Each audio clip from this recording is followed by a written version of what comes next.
When working with a customer, rarely do we hear the phrase, money is no object. Can't believe they only gave me $5 to do this with. For the most part, everyone has a limit to the amount of money that they want to spend or a budget to work within. Now, talking money should be part of the qualifying phase, but we mention it here separately in this segment to bring special attention to it because sometimes there can be a lot of confusion or discomfort about it. And typically, it's a good idea if you're aware of their budget before you begin, and this is where a lot of salespeople stumble. Instead of just blurting out, well, how much do you want to spend? You can, hopefully you don't do that, but instead, think about trying this method. It's just an idea. It's short, simple, direct, and to the point. Tell them what most people spend, and then ask them which category do they think they fit into. And here's how it works. Determine what it is they're looking for, and then during some point, mention the following. As we look at engagement rings, I have a question for you. And there's no right or wrong answer, but I just want to help you find the ring that'll fit your needs. Most people who are interested in buying an engagement ring with all the features are prepared to spend $3,000 to $10,000. And then there's a few that can invest $10,000 to $20,000.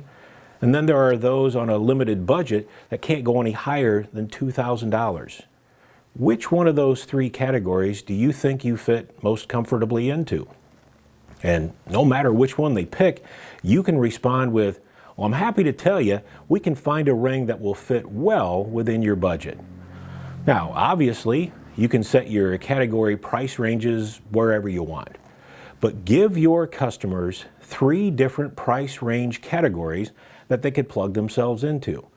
And this takes practice, and you can only use this method once during the sales process. Plus, you need to know your pricing well to pull this off.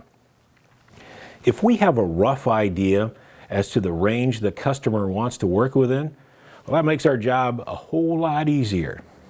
And you can use the quick estimate feature within CounterSketch to help you out. Once you've designed that piece, use Quick Estimate to see the pricing based on the diamond and metal weight for that day. But don't forget, the Quick Estimate feature is merely a ballpark figure, and it's not something that you want to overuse. In other words, if you check Quick Estimate and the piece is too much, don't fall into this bad habit. Gee, the ring's too much. Oh, hey, I know what I'll do. I'll make the ring a little bit thinner, and then I'll check the price again. Oh, gee, still too much. We'll make it thinner again. Check it again, thinner. No, still too. Hey, I'll hollow it out. Check it out, and it's like, phew, bad idea. It's just not good. You never want to ping pong back and forth between the price and the piece of jewelry, because what you're really doing then is you're taking all the focus off the piece of jewelry and you're putting it on the price. And you never, ever want to do that, folks. Always keep the focus on the piece of jewelry. Does she like it? Does she love it? Can she not live without it? It's usually a good idea to run the Quick Estimate feature sparingly. However, before you go into it, you can get yourself a heads up on what the price might be beforehand without the customer being aware of it. Now, you can do that by using the metal weight calculator, which is located in the lower right-hand corner of CounterSketch.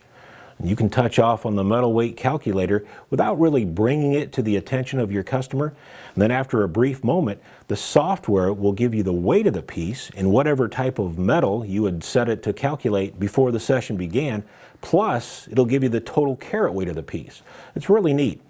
And if you're up on today's current metal prices and you're good at figuring numbers in your head or on scratch paper, you'll be able to roughly calculate where the piece is before you go into Quick Estimate and start talking money with your customer. In other words, you'll know if the piece is too heavy and that you might want to hollow it out or alter it in some way before they get their heart set on it. Now, if it makes it easier for you, you can run Quick Estimate first after the initial design is done, and that way you'll have an idea of where you're at. And if it's too expensive, you can modify it and then run it through the metal weight calculator as I described. And if you think it will fit their budget, then go ahead and run it through Quick Estimate, and then you'll get your price. But remember, don't abuse this function. Keep the main focus on the piece of jewelry. And to help you out, don't forget to visit the CounterSketch forum on a daily basis, and you can get today's current metal prices. Now, to get good at this takes a little bit of practice. You might want to role play with your fellow employees and make a game out of it. Try estimating with the metal weight calculator and then checking Quick Estimate to see how close you are. The sooner you start practicing, the sooner you can put this technique into play with all of your customers. Now remember, you're not just selling jewelry, you're selling the experience. And you want to make this experience about the design and not about the cost. You know, what?